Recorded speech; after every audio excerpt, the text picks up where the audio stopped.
እኔ ብራንድ አምባሳደር ሲያደርግ ምንም መስፈርት የለውም። ጋዜጠኞቹ ጃኒን ተቹ።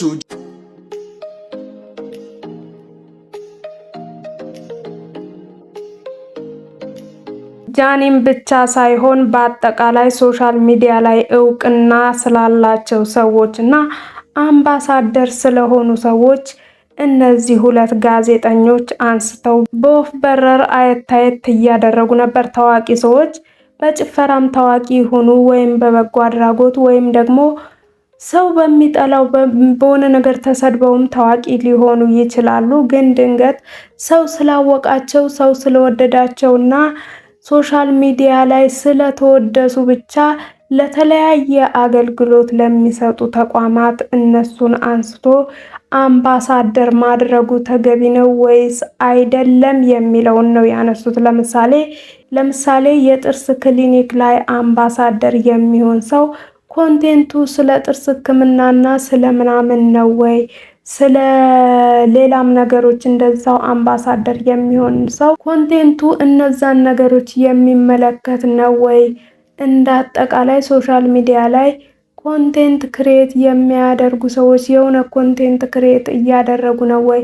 የእውነት እነሱ ያናክል የሚደነቁበት የሚወደሱበት አምባሳደር ሊሆኑ የሚችሉበት ስራ ሰርተው ነው ወይ አምባሳደር እየሆኑ ትላልቅ ገንዘብ እያገኙ ያሉት? ብዙ የለፉ ብዙ የተጉ ብዙ የተማሩ ብዙ ወጥተው የወረዱ ሰዎች ቁጭ ብለው እያሉ የሁሉንም ቦታ እነሱ እንዲሸፍኑ እየተደረገ ያለበት አግባብ ተገቢ ነው ወይስ አይደለም የሚለው ጉዳይ ላይ አስተያየታቸውን ሰጥተዋል። ጃኒ ብራንድ አምባሳደር የመሆን ብቃት የላትም በማለትም ጃኒን ሲተቹ በቪዲዮ ላይም ተደምጠዋል።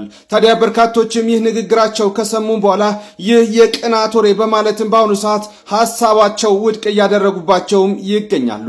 ይሄ ቅናት ሳይሆን ማንኛውም ሰው በፈለገው ጉዳይ ላይ የፈለገውን ሀሳብ እሱ በተመለከተው ባየውና በገባው መልኩ ሀሳቡን መስጠት ይችላል። እኔ ግን ምን አምናለሁ መሰላችሁ?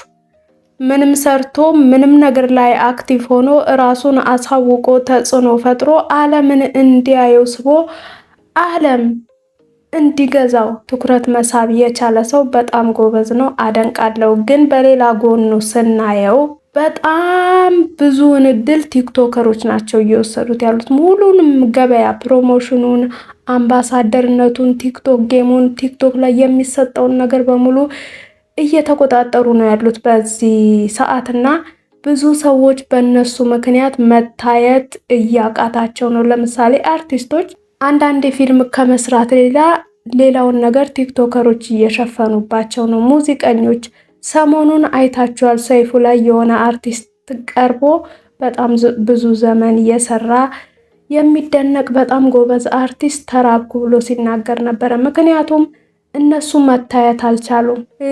ላይቭ ላይ ምናምን ገብተው ጌም ለመጫወት ደግሞ ድሮ የተሰጣቸው ስም አለ። ላይቭ ገብቶ እንዴት ነው አርቲስት እንደ ቲክቶከር የሚለምነው ምናምን የሚባል ነገር አለ አሁንም ድረስ እና ከዛ ነገር አንጻር ሌሎቹ ሰዎች ሁሉም ተትተው ቲክቶከሮች ላይ ብቻ ትኩረት መደረጉ እኔ ሙሉ ለሙሉ ትክክል ነው ብዬ አላስብም። ምንም ማክል ታዋቂ ቢሆኑ ሌሎቹም ቢሰሩት እነዚህም ሰዎች ቢሰሩት ያናክል የተለየ ነገር ይኖረዋል ብዬ አላስብም። ሁሉንም ነገር ለአንድ ቦታ ላይ ላሉ ሰዎች ብቻ መስጠቱ ተገቢ ነው ብዬ አላስብም። ግን ምንም ቢሆን ጎበዝ ናቸው። በቃ ዓለምን ስበዋል፣ እንዲታዩ አድርገዋል። ገበያውን ሁሉ እየሳቡት ነው ያሉት። ሌሎቹ ደግሞ መናገርም እያሳፈራቸው ባሉባልታም ተተብትበው በጣም እየባሰባቸው ነው ያሉት እና ከዛ አንጻር ይሆናል እነዚህ ጋዜጠኞች እንደዚህ ቁጭ ብለው ሀሳባቸውን እየሰጡ ያሉት። እና እናንተስ በዚህ ጉዳይ ላይ ምን ትላላችሁ? ሁሉንም ነገር ማስታወቂያውንም፣ ቲክቶክ ጌሙንም፣ ፕሮሞሽኑንም፣ አምባሳደርነቱንም በቃ ሁሉንም ነገር ቲክቶከሮች ያጠቃሉትና ሌሎች ሰዎች አርቲስቶች፣ ሙዚቀኞች ምናምኖች ሌሎች ባለሙያዎች ይቅርባቸው።